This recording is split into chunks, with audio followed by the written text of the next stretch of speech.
Yes.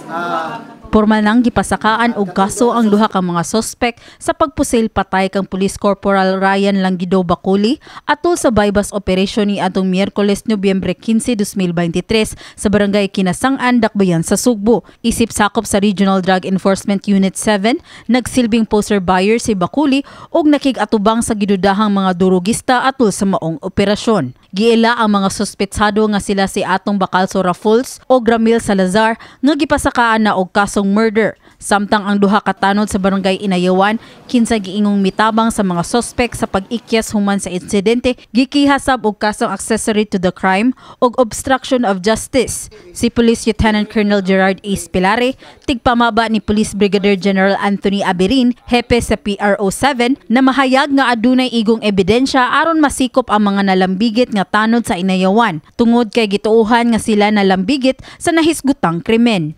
Kadtong na-identify namo nga mga nitabang sa pag-facilitate sa pag-escape sa duha ka suspect, no.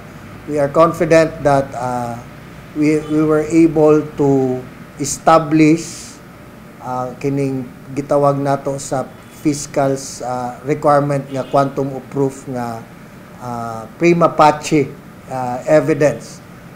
Unya ato pong gipaniguro nga naay reasonable certainty of conviction ang atong refer nga kaso batok ani nila.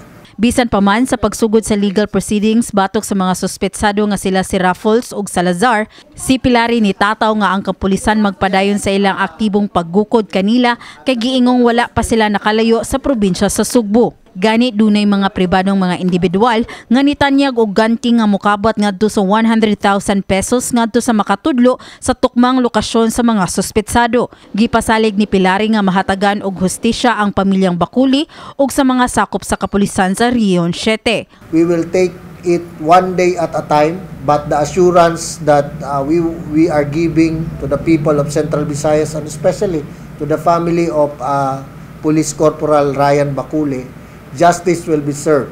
Kahinumduman nga gilubong na si Police Corporal Baculi sa lungsod sa Aluginsan atong Miyerkules, Nobyembre 22, 2023. Kini si Mary Frances Lynn Kaayon alang sa MyTV, Cebu.